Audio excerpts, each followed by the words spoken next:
everybody into Madison Alley TV's The Executive Lounge. This is our reimagined fireside chat, and we are so excited for this inaugural episode with the one and only Rishad Tobaccowala. I am so excited to introduce you to our host today, Michael Seidler, who is the founder and CEO of Madison Alley Global Ventures. Thanks so much, Hannah. Delighted to be here and really excited about the launch of the Executive Lounge. Rishad, thanks so much for joining us. Rishad needs no introductions, but as many of you know, he is an author, speaker, and most recently, an executive advisor. For nearly 4 decades, Rishad has led in leadership positions across Publicis Groupe, dating all the way through 2019 as when he served as Chief Strategy and Growth Officer and on its management committee. Most recently, Rishad has authored and published a book, Restoring the Soul of Business, Staying Human in the Age of Data, which we'll get into a little bit later on this broadcast. And that has been published globally by HarperCollins early in January. Rishad, thanks so much for joining us. We're really delighted to have you here. Thank you very much, and it's an honor to be here.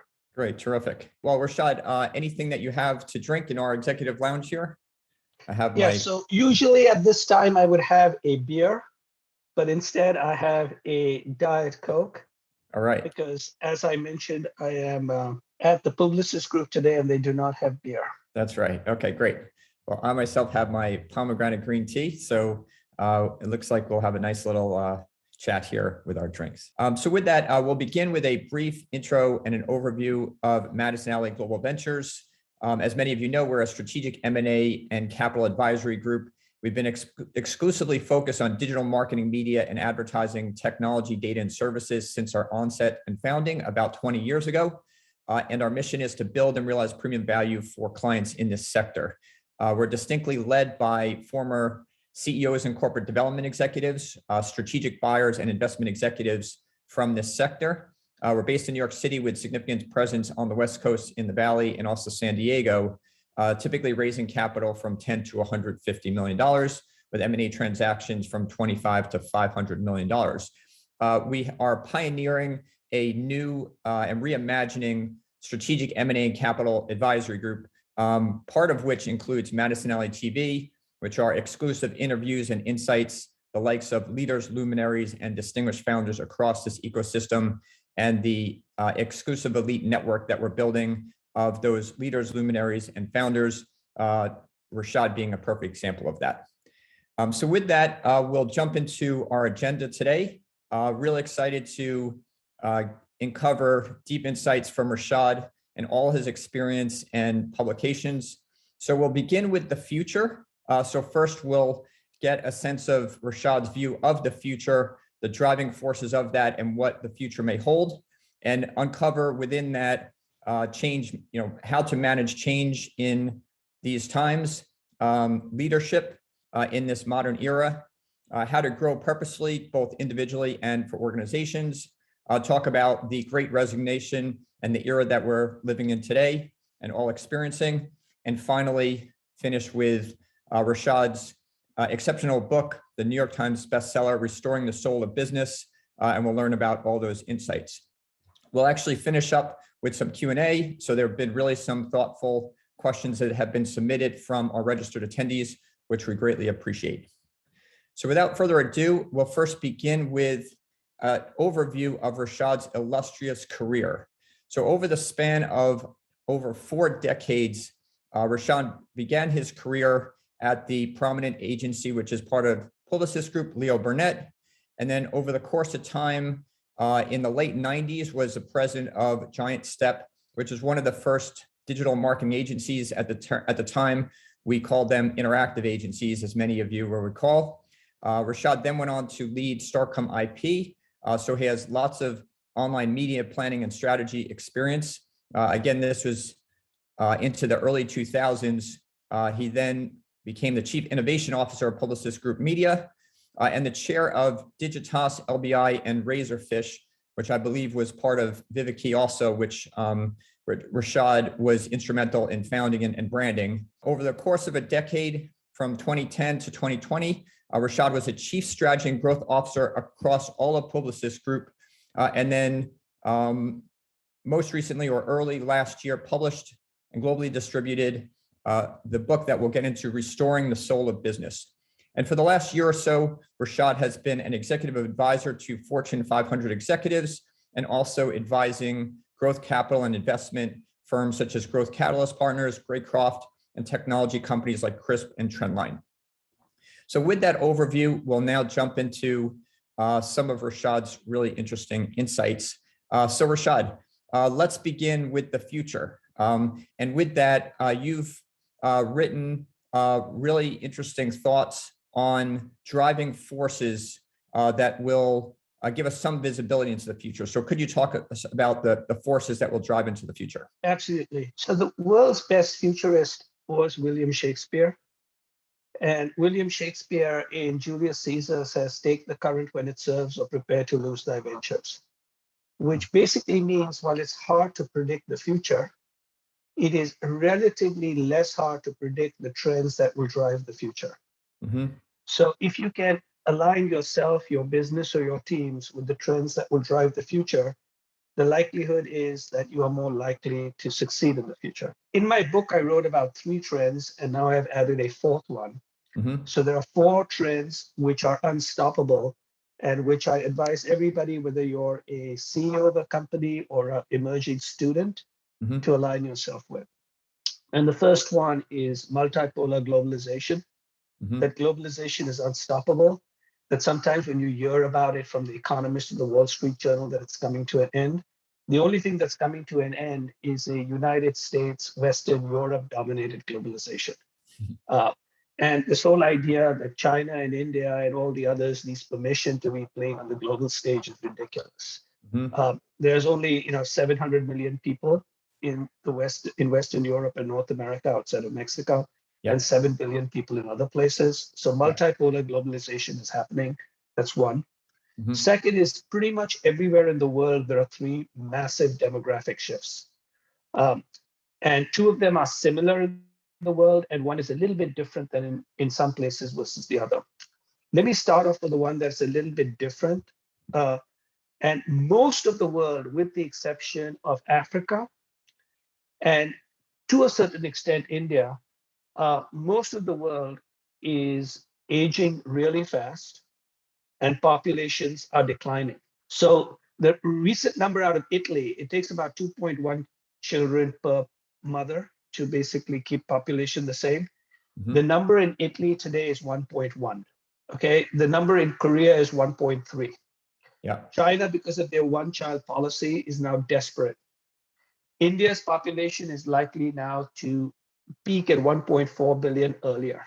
Mm-hmm. And so one of the interesting things is, with the exception of Africa, which is young and the population is going to expand significantly, Mm-hmm. you're going to actually see countries in the world not building walls to keep people out, but building boats to let immigrants in. Yeah. So that's going to be one change. So aging population, and I remind people, even in the US, 10,000 people turn 65 every day. Yeah. And most of the wealth is above 50 years old. Yeah. So we should keep that in mind. The second shift, which is similar everywhere in the world, is the rise of multi-ethnicity. Mm-hmm. And in the US, you see that, which is under 18 next year, will become a multi-ethnic country. So one of the things I remind people is, if you don't like the way I look, you have to kill everybody under 18. Tweeting or building a wall won't help. Yeah. Right? So you have to align with reality.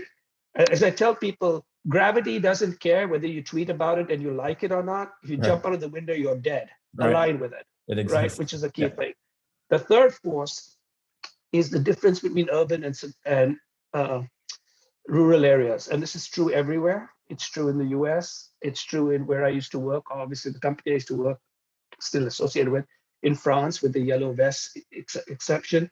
And Mm-hmm. so for many of us who are working either in technology, in marketing, in finance, most of us live in cities. And we don't see some of these changes. And so it gets very surprising. So those are demographic shifts. The third one, not surprisingly, is technology. Yeah. And I believe we've entered the third connected age. So the first connected age was when we were connected to everybody. We were connected to discover and connected to transact. We call that search and e-commerce, or Amazon and Google. Yeah. Then we went to the second connected age, where we were connected all the time and connected to everybody. We call that social and mobile. Yeah. Apple / Samsung / Facebook / whatever. We have now entered the third connected age. And the third connected age has four different forms of connections. Data connecting to data, which is AI, Yep. much faster connections in 5G, new ways of connecting, which is augmented reality, virtual reality, and voice, and then eventually continuous connection to more powerful computers in the sky or quantum computing. Some Yep. of that is Web 3.0, some of that is metaverse, but that's the key, which will be very cool. So these are the three things I write about in my book.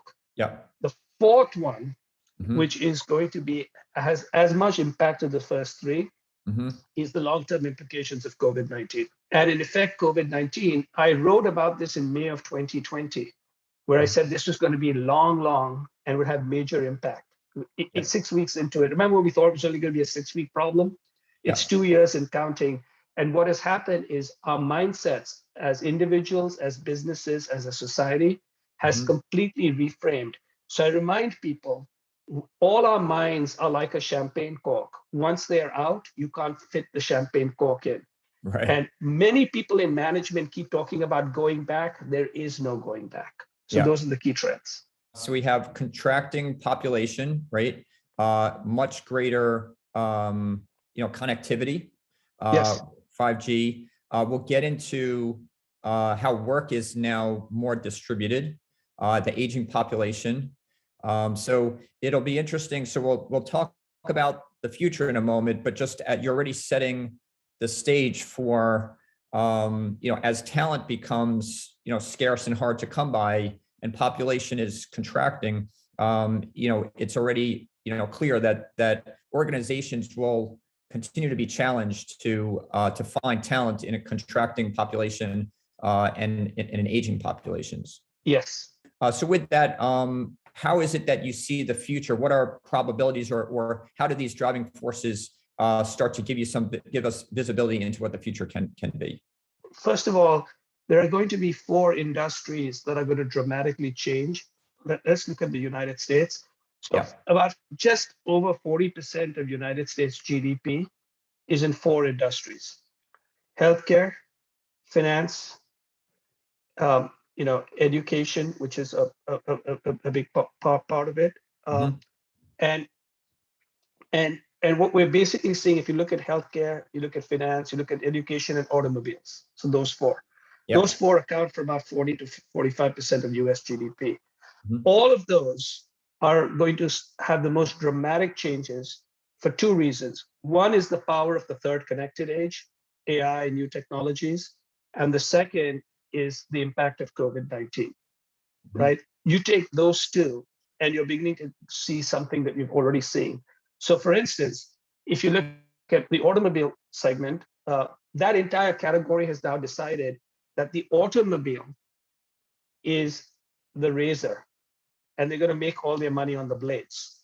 Yeah. Right. So if you look at all their strategies, which they think are all secret, but everybody knows them, right?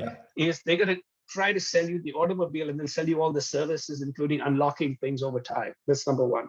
Yeah. It's been very clear that the combination of AI and biotechnology, the entire healthcare industry is both on one end helped by science, but the other is it's the most untransparent, bureaucratic bullshit thing in the entire world.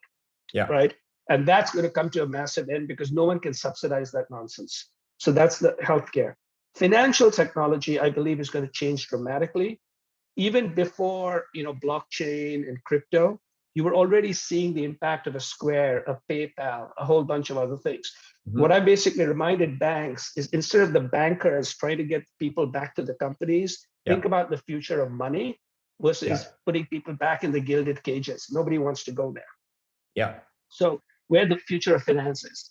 And then the most important, and not most important, but very important, especially because of talent and the need for talent and thinking about talent, is education. COVID-19 has shown that the education system doesn't work.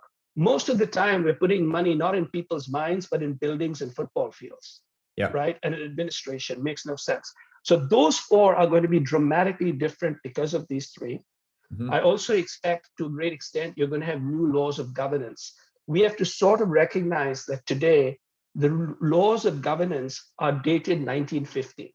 They're post-World War II, just when the industrial age was starting. We're now in 2022. The biggest challenges and opportunities in the world, whether they be AI, biotechnology, climate change, COVID-19, right? A rise of China are all global. And we're all worrying about local little things to try to figure out global. So maybe new governance. I also believe, to a great extent, one of the big things that I'm anticipating that is going to happen is there is going to be work will never be the same again. I've written a lot about work and why work will never be the same. And we have to think really about what is the future of work, not what is the future of the office. We're solving for the wrong problem when it's the future of the office is very simple. There are going to be 4 places we're going to work. One of them is what I call the museum. I'm at the current time at the museum, which is the worldwide headquarters of the Publicis Groupe. So you see pictures and you see, I mean, today there's very, very few people here. But what tends to happen is the museum is where you go for training and you have some artifacts and history of the company. The second is the home. But most of what we think we want to take place in the museum, the networking, the learning, the collaboration, we never actually used to do in the office. We used to do it at offsites, we used to do it at events, and we used to do it at bars, right? And so those other places, which is the third place, whether it's a Starbucks or a restaurant, and then events, how you combine those 4 is the future of the office. But the future of work is this. Why is it necessary that if we can get portable healthcare, that you can't actually access a sense of people versus all of people? I'll give you an idea. The country is aging. You've got amazing sort of talent. There may be people who are talented, not like me, but I'm untalented, but there may be some talented people of my seasoning, right, who don't want to work full time. But if you can set it up where I can help a company some of the time, right, you can access a lot of amazing talent for a fraction of the cost. Right? We talk about diversity. Well, if you want diversity, if talent is anywhere, you can now get talent in any particular way. So what does the future of work look like? And that is a big thing that I would ask everyone to think about, not the future of office. Why are we thinking about work the way we are? Where we're trying to, because I think in the end, I believe that all of us are gig workers. Okay, no one just told us that. But consulting is a gig business, and the entire Hollywood business is a gig business. And as long as you've got portable healthcare, we are all going to be gig workers.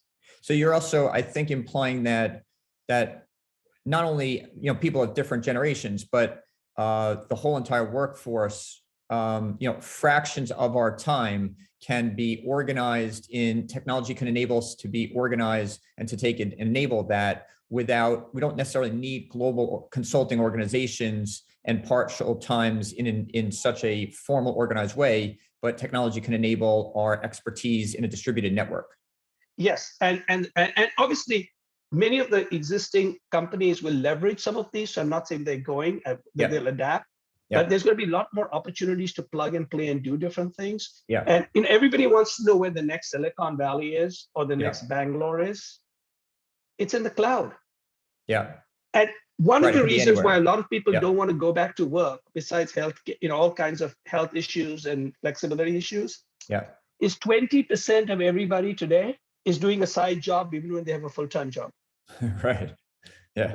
We've all become gig workers, and we now know this. I tell people, you are responsible for your career.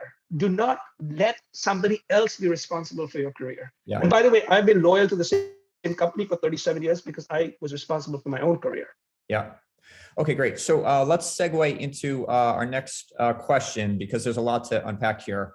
How does one, with all these driving forces into the future, and as you're starting to lay out what the future may hold, how do individuals navigate through all this? Just like you were saying, and we all need to be responsible for our own future. And then separately, we'll talk about how organizations can navigate through change. So the first thing as an individual, we should all sort of recognize that change sucks. And I tell people, hey, listen, maybe because I was, I guess, unemployable, but I worked at the same company for 37 years. I've lived in the same city of Chicago for 40. I met my wife when we were 12, 50 years ago, right? So if someone tells me that change is good, I say, I'm happy. Why don't you change if it's so good? right? But it's one few thing. Someone basically says, here's a great restaurant. They say, let's go together. Here's a great bottle of wine. Let's share it. But change, interestingly, is good for me. I got to do it, but they won't do it. Right. Change is difficult, especially when you get into middle and senior management, because you have to learn new things. You can make a mistake. You look quite foolish. Yeah. But while change sucks, irrelevance is even worse. Yeah. But if you do not understand that humans don't want to change sometimes and often, yeah, then it doesn't work. So if you feel queasy about change, that's being human. It's not some propaganda statement that change is good. You have to, but you can't, if you don't change, you'll become irrelevant. So actually, the more you want things to stay the same, you have to change. It's a remarkable thing. You know, in this career that I had, I got the opportunity to make lots of mistakes, you know, but they still talk to me, which is kind of good. Okay, but one of the things that I realized is there's a six-pack that companies need to drink. If you're talking about drink, yeah, you need six-pack of drink to make change happen in a company. And most companies only drink 3 of them, and they forget 4, 5, and 6. Okay. Right? So what is the six-pack? Now, I would drink a six-pack of beer, but for others, maybe it's a six-pack of lemonade, but whatever it is. Sure. The first, second, and third are what a lot of us tend to be probably good at. Number one is you need a strategy. Right? So you can't change without a strategy, either an individual strategy or a company strategy. You got to have one. Cool. Yeah. Fine. Number two is it often requires some kind of M&A, either for talent, name, skill sets, credibility. It requires some kind of M&A. Sure. Cool. Third, not surprisingly, you're going to do some kind of reorganization. So you do those 3.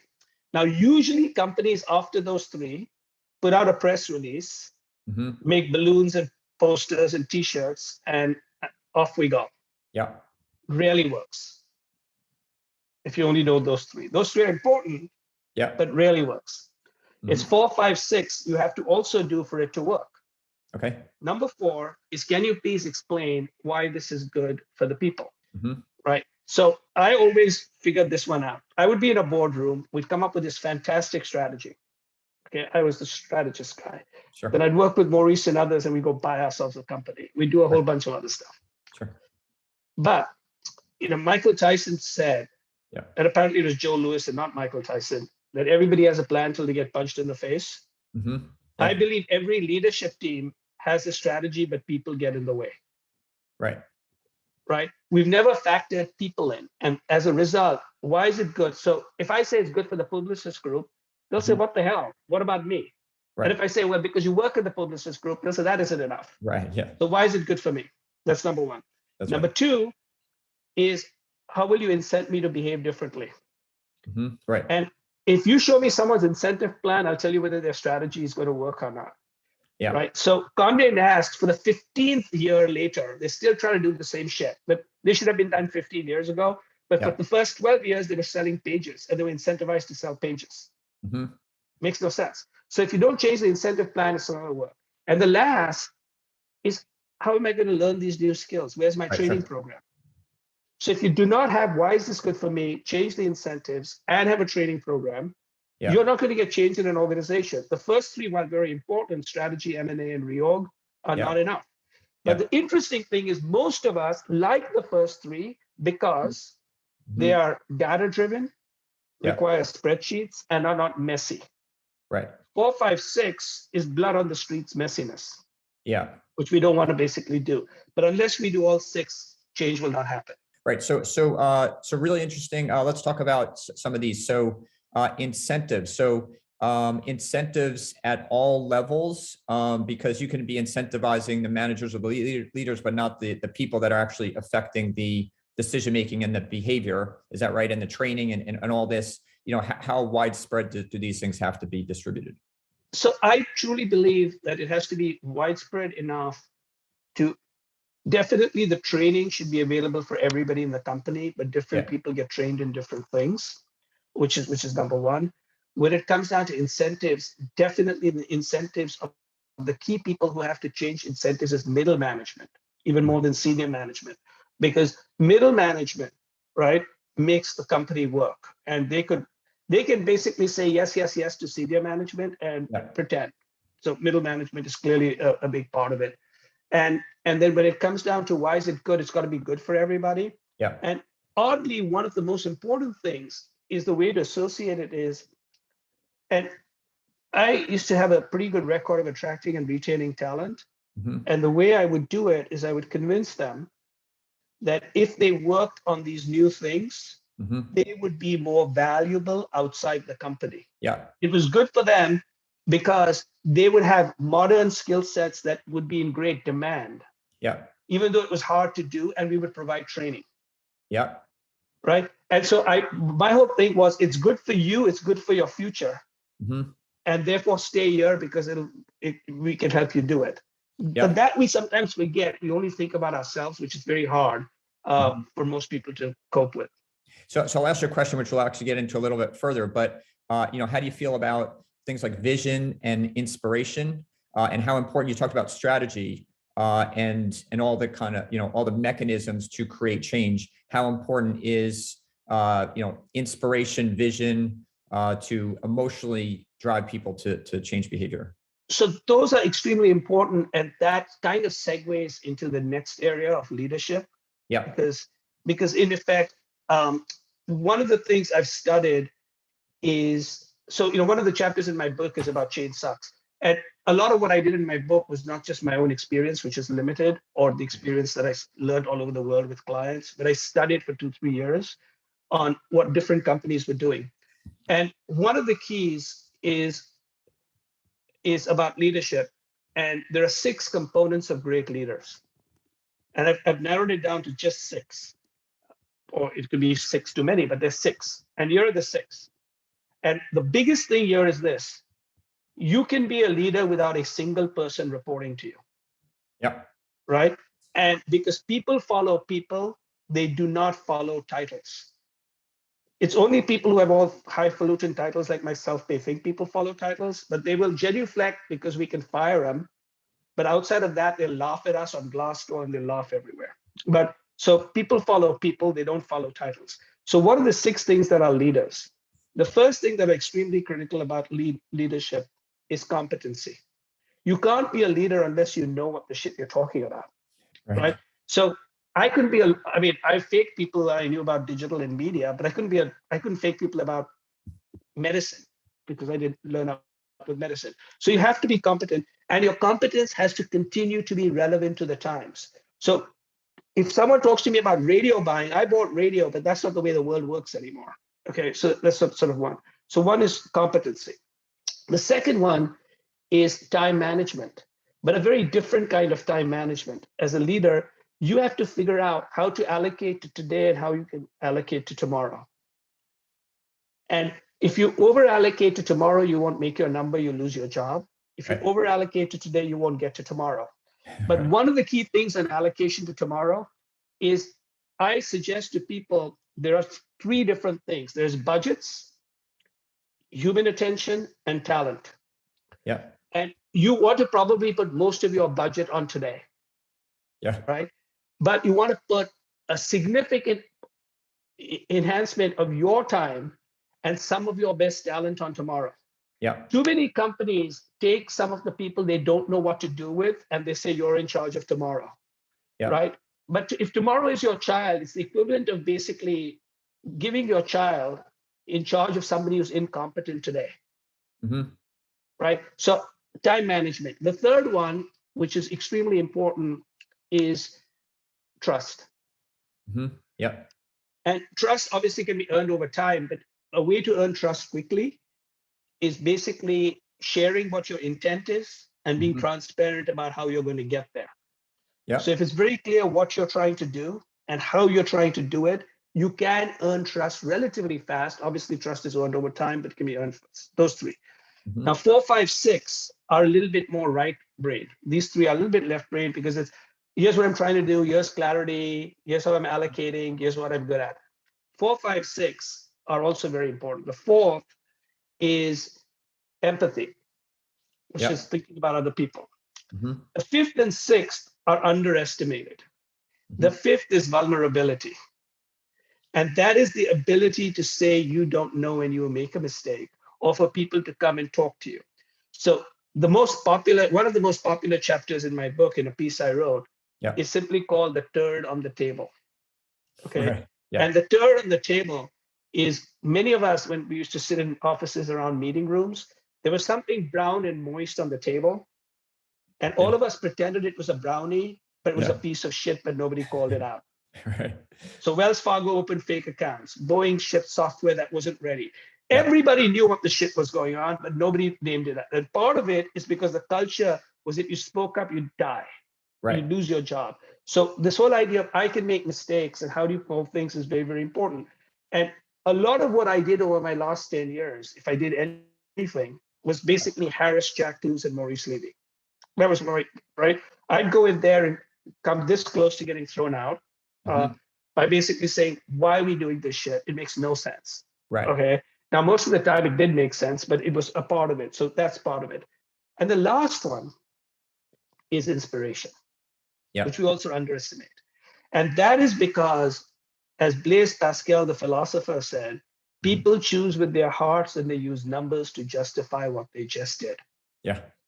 Right. And here's a big belief. If you believe that you are a data-driven decision maker, I will give you 3 simple facts to prove you wrong. Okay. Number one, if you have children, you made a decision that was not data-driven. Yeah. The ROI on children is not so good. Yeah. On that, on the math of it. That's number one. Number two, if you drive anything but a Toyota Camry, or if you wear any watch, which is not a Swatch or a Timex, why did you do that?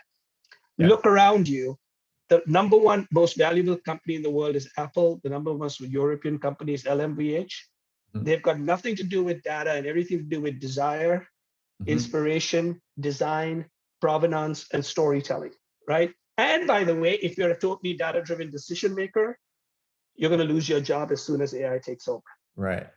Okay. So don't say this shit to me, right? I've got an advanced degree in mathematics. I have an MBA in finance from the University of Chicago. Bullshit. That the future is all about data. Yeah. So let's come back to some of these things. So you talked about trust. You talked about empathy, vulnerability. Are these characteristics and attributes different in a world in which so many of us are working remotely, creating relationships remotely? You know, how is that different or not? These are actually even more important, especially the ones on empathy and vulnerability and inspiration, were the 3 things that stood out during the first months of the pandemic. Leaders who showed that and expressed that and understood that people were not working from home. They were basically working under duress, worried about their livelihoods, their health, etc., made a very big difference. Yeah. The important thing is human connection is important, and there are ways of doing it, sometimes virtually and sometimes really, which is, and in some ways, by the way, Zoom meetings are better than office meetings, because many office meetings were not meetings, they were stare-a-thons. We were staring at a screen that someone had a spreadsheet on, or on a laptop or an iPad in front of us, or on the little mobile phone that we balanced on our knee. It wasn't a meeting. It was a giant goddamn stare-a-thon. Now we have to actually look at each other, which is why people sometimes get wearisome, because they say, oh shit, I gotta actually pay attention. Yeah. So it's even more important. And the reason it's going to be more important is in a world of unbundled and distributed work, right? Your ability, the true thing of a leader is not to micromanage and say, this is the way, right? The true leader says, nothing is written, let's write it together. Great. And also, so let's talk about your, as you call turd slaying. So are there more effective ways than others in slaying turds, in bringing, letting the board know that there's shit on the table without insulting people, without offending people, and affecting the change that you want? Yes. So, the most interesting people who can call people out do so in the following way. One is kindly, gently, and first making fun of themselves. Okay. You can't just go in and say, I'm going to throw some shit on your face. Nobody wants that, right? They won't even let you anywhere in the room or anywhere in the building. So the way to do it, and I've written in my book how that can be done, but if you're senior or if you're junior, this is what you do. If you're senior, you make sure that at the end of every meeting, that's important, you follow this Navy SEAL practice of asking the most junior person in the room, starting with them, a very simple question. What could we have done better? Or what can we be doing better? And everybody goes around. So it's not like what's wrong. What can we be doing better? It's a very different way of asking a question. At the very end, you come up with a story about how you made mistakes and say, is there something that we aren't seeing, that all of us are group groping? It allows people, those are two ways where people can speak up. Right. Now, when I would go, even when I was very senior and I would go to, Maurice's office or Jack's office, I wouldn't go in there say, like, I know what's going on, because they say, look, you're a fool. You don't know what's going on. But I would basically ask them, is it that I don't understand, but I'm looking at this like this, but maybe I'm like a fool and I don't have all the information, but it makes no sense to me. Can you please explain to me why I'm not getting it, right? And by doing it, you don't put somebody else on the defensive. And by the way, often I wasn't getting it because I was a doofus, so they showed me the way. But in some cases, it was like, okay, you're telling us there's something wrong here. Yeah. I said, I sense so, but I don't know. Right. Okay. Those are ways of basically doing it. So you can get people to accept that there may be a problem without directly attacking him. So there's this famous line by, I think it's E. Cummings, the poet, which is tell the truth, but tell it slant. And also you mentioned going around the room, but beginning with a junior person and in that order. Why is that important? Because people follow a totem hierarchy. You do not want to disagree with your boss. Yeah. So if your boss says something, you don't want to say something. First of all, if you're younger, you say they know better. Yeah. Right. And in that way, you're more likely to basically get groupthink. If you start with the youngest person up and basically say, hey, maybe we don't know. And then it allows people to correct and grow. Interesting. Okay. So let's move on and talk about what you've called purposeful growth. Individually, you said before, we're all responsible for our own future, and organizations obviously are responsible for growing and prospering. So what does purposeful growth mean today, and why is that important? So the reason growth and purposeful growth is sort of extremely important is there are three different reasons why I will tell you it's important. First is, which we'll talk a little bit about, this great resignation. But my basic belief is that a company to transform requires two things. It requires technology and talent. Yeah. And it's both. It's not one or the other. It's technology and talent. And technology is a lever, and talent can really make it go somewhere. But in order to do that, if you now ask talent why they're leaving places. So I've created this model where there's 9 things that people want. And people want money, fame, and power. And fame might be recognition and power might be autonomy, but they want that. That's what they join. Because the other thing they want while they stay at a company is purpose, values, and connections. And what happened during COVID is our connections got a little looser, and people started rethinking their own and their company's purpose and values. Yeah. Okay. It's one of the reasons why the number of people who will be willing to join Facebook as an engineer today is half of what was 2.5 years ago, which is why Meta was created in part, because they can't get engineering talent, right? People sort of think about different things, but those have weakened a bit. Yeah. But what is really powerful and what is really now driving people, obviously you need some money, fame, and power. What's really driving people is freedom, identity, and growth. So the freedom is, they are now basically saying, we want the flexibility and freedom to do things in different ways. And when we don't give them that freedom and flexibility to do things in different ways, that becomes an issue. They want to be that. Identity or story is the one that's the most remarkable. People are asking, how does the company fit in my life? How does the company fit in my story?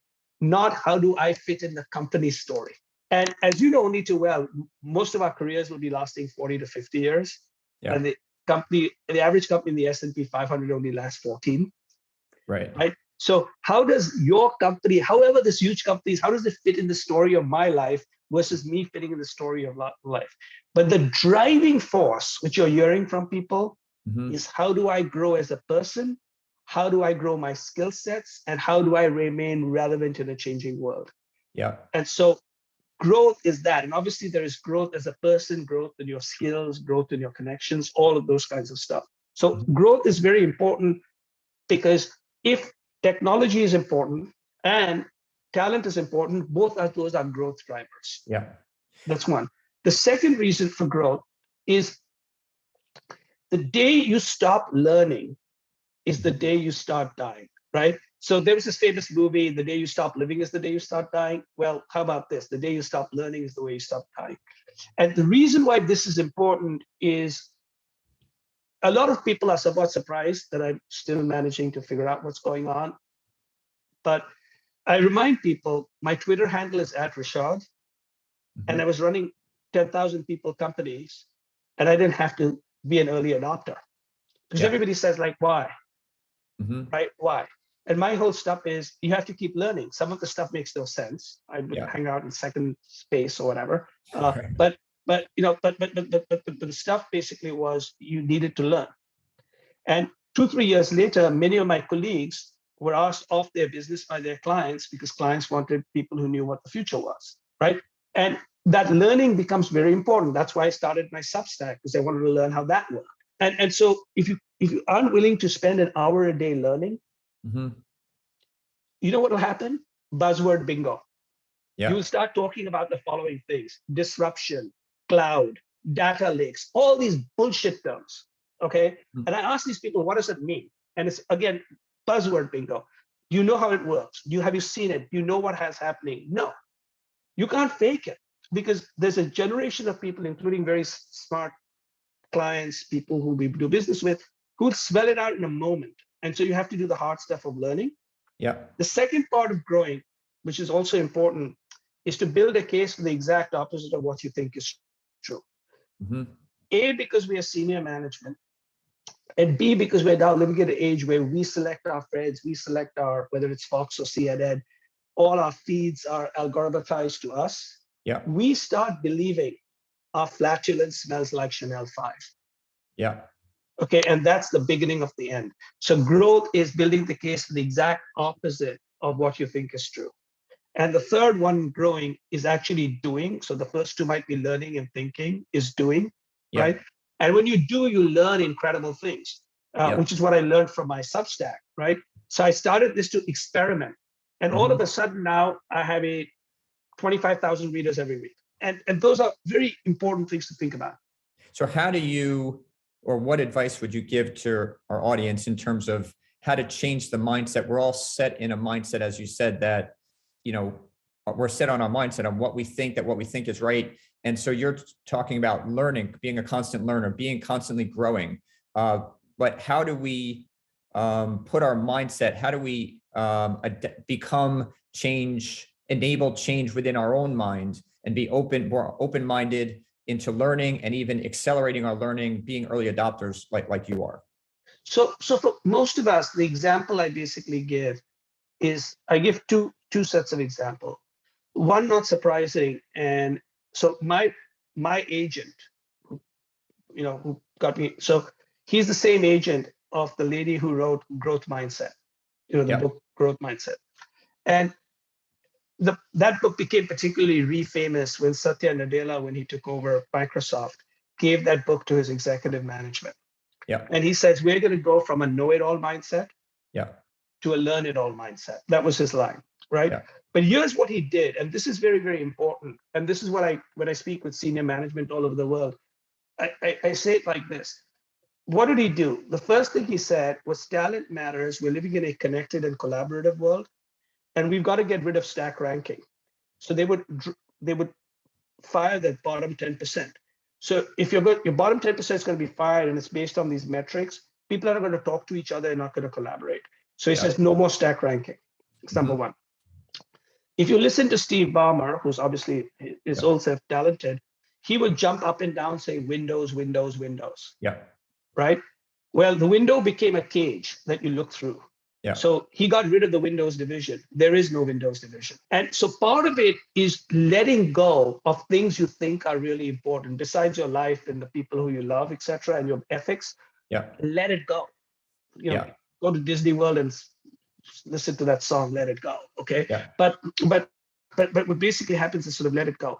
But it's very, very important to recognize that when that happened, and obviously we now know that Microsoft, and the other thing Microsoft did was they said, maybe we should think about being open versus closed.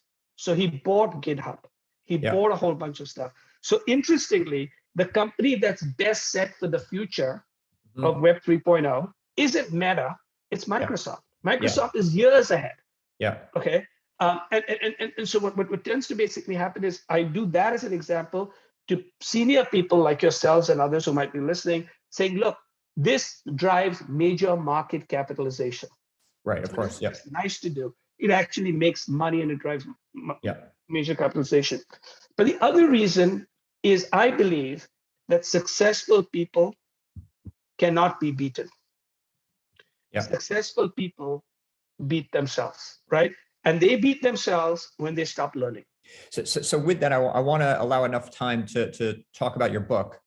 Well, we'll skip past. Well, you began talking about the Great Resignation, and maybe we can do this together because I certainly want to talk about your book. So maybe we'll begin with this. It's increasingly it's become very difficult for organizations to attract, to retain, to inspire people. With all the challenges of people working remotely, purpose mattering a lot more to individuals. So what advice would you provide to organizations of, how to inspire, how to improve their ability, their effectiveness to attract, retain, and inspire people? What I'll do is, in the interest of time, I'll just say one quick thing. Yeah. If people go to rishad.substack.com, which you can subscribe, it's completely free and it's free of everything. If you don't want to subscribe, just say I want to look at the archives, which you can do anyway. Is look at that and look at these three pieces. One is called Escape Velocity. The other is, which I'm putting down the names. The other one is Should I Stay or Should I Go? And the other one is called Employee Joy. So these three pieces, I now probably almost daily talk to boards all over the world, obviously through webinar, because they basically are so clear about what needs to be done. And it's what those three are about, the Great Resignation. Excellent. So let's talk about your book, Restoring the Soul of Business. We're all inundated and leaders are chief marketing officers. All officers are trying to attend to customers. There's lots of data. There's, big data. There's artificial intelligence cranking through all this data. But your point here is to stay human in the age of data. What does that mean to you? So what I mean is the book basically has 12 chapters, which you could read in any order. Yeah. But interestingly, it's not a book of essays. There's actually a connecting spine. And the connecting spine is that successful individuals, businesses, and companies combine the story and the spreadsheet. So the spreadsheet, which is very important, is the math, the data, and the analysis of a business. Very, very important. The story is the talent, the culture, the provenance of the business. If you combine the two, and then I give you 12 different ways of combining it, from turn on the table to meetings, etc. Those companies tend to be, and individuals tend to be successful. So I'll give you an idea. If you look at, in the United States, Southwest Airlines and United Airlines, okay? They have the same planes. Yeah. They fly to the same airports. Right. They work under the same FAA rules, right? They have amazing engineers, spreadsheets, all of that. What eventually separates one from the other was the culture and talent. Until COVID happened, Southwest never had a loss year. If you look at the turnover rates, if you look at everything else, it's very different. Similarly, if you look at prior to Doug McMillon, Costco versus Walmart, right?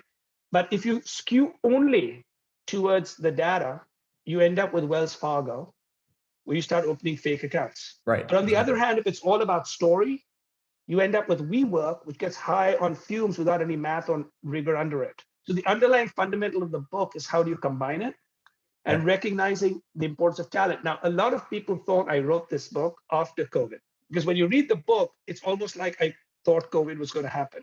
I did. The book was published Jan 2020. Yes, COVID happened in December, but it's professionally published by HarperCollins. The last time I touched it was September of 2020. So in effect, what basically happens is I was looking at where the world was going, including technology and people changes, and saying, and all that COVID did, among other things it did, was it rushed it into the future. Accelerated, right. It accelerated. And so the book really is the only thing that, if I were to add a chapter to the book, and I've actually written that, and if you go to rishad.substack.com, it's called The Great Reinvention, which is the chapter I would have written if it was the next chapter, in the book. But otherwise, everything in the world reverberates. And the key things that the book says, and I'll stop on this, is it basically talks about how in the future, I have a chapter that says companies will work for talent and talent will not work for companies. That's happening, right? I talked about the third connected age, and now people are talking about Web 3.0. We talk about purpose and meaning. I talk about purpose and meaning at work and equate it to life, which is interesting. Then there's third on the table. So what a lot of people now do is they can read any chapter and they go to the book. And as a marketer, what I've realized is if you select the chapter that you think will appeal to you, you're likely to read the whole book because you start with the part you like the most. Right, of course. Right. As a good beginner. All right. So this has been fantastic. We're going to actually shift here to some questions. So actually begin by a friend of ours, Glenn Jansen's, and a partner of ours from Emotion Studios. And Glenn asks, what is your key strategy to inspiring creative teams to keep their work fresh, relevant, or even surprising? So there are three ways. One is to recognize that creativity and innovation, creativity is connecting dots in new ways, right? Or creativity is not copying. And innovation is fresh, insightful connections. So in effect, the way to do that is to ensure that they're doing a lot of stuff that has got nothing to do with work, right? And has got nothing to do with the current category that they're working in. That's number one. Number two is to have a lot of diverse and clashing ideas and perspectives working at the same time. And the third is to ask them to not do the thing that they would normally do. So for instance, when I was working on certain things, I said, you can never show me a television or magazine ad, do your campaign. There's no television ad, there's no magazine ad. Now do your campaign. And that's some of the ways to do it. Excellent. Okay, so we have another question here from Jeremy Klavacek from IBM Watson Advertising. He's the CRO, the Chief Revenue Officer. So Jeremy, who has submitted other very insightful questions for us, asks, what will be the biggest surprise that we didn't see coming in the digital media industry next year in 2022? I think what we are not going to we are not seeing is that we may have reached the peak of Web 2.0 companies. That what is basically happening is we're going from a closed to an open system. We're going from a place where you needed a lot of code to being much more modular. And we're going to a place where we're going to have much more control and democratized of the stuff. So that shift is going to be as big as what's come before. Now, some companies will migrate to it. And to give you an idea, Mark Zuckerberg is smart. What he realizes is Facebook is AOL just before the Netscape browser came out. That's the shift we're about to see. Absolutely. All right. So we have one final question here submitted by Heath Ruddick, who's the Chief Creative Officer of Padilla. And Heath asks, I've seen commoditization of creativity crush thinking and talent over decades. Is there a renaissance afoot? The renaissance is not only afoot, it's going to be ablaze. Okay. We fixated too much on the plumbing and not enough on the poetry.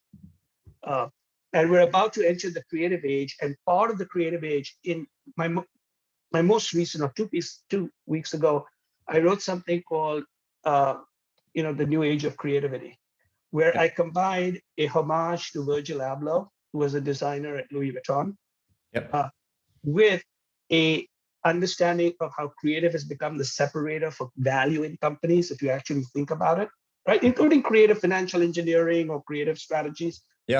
And importantly, I then do an introduction via the FT of how NFTs work, non-fungible tokens. Okay. And let me assure you that once you read that and you watch some of those videos, you'll really understand what's about to happen. I'm working with so many people who basically say, oh my God, this is so easy now to understand. And that's the whole thing. The biggest part of creativity is simplifying. You know, when I used to write strategy, I used to get along with the creatives for two reasons. One is I wrote a strategy that was so goddamn simple that they had degrees of freedom. But more importantly, I would go see the work and then I'd write a strategy based on the work. And that's very, very important. Fantastic. So unfortunately, we're at the top of the hour here. We really want to thank you, Rishad. This has been extraordinarily insightful. Really, has certainly me and hopefully our audience rethinking and questioning, our own thoughts and really inspired to change, to learn, to be constant pioneers and experimenters, and to be lifelong learners, as you said. Also want to congratulate you not only on your 4 decades of success and really reinventing yourself throughout all that time, but also on writing an outstanding book. And we would encourage everyone to take a look at it. There's really a lot to get from there, and also from all your writings in terms of the future will be different than will not be contained in the same containers. The containers of the past, yes. But exactly. As I mentioned today, 2 people from the past. I was the last hour and a half. I was sitting with Maurice Levy, and we were basically chatting up and catching up about the past. Excellent. So again, really appreciate you taking the time and sitting here in the executive lounge with us. Thank you, Michael and Rishad. We so appreciate you providing us this insightful conversation. Thank you all for joining us. And if you loved this conversation and want to listen to it again and again and again, the full recording will be live on madisonalley.tv on Monday, so you can watch it again. You can share it with your friends. And while you're on madisonalley.tv, be sure to RSVP for our next Executive Lounge guest, Bonan Bao, who is the Chief Growth Officer at Triller. So again, you can do that on madisonalley.tv. Thank you again for joining us for this inaugural episode of the Executive Lounge, and we'll see you next time.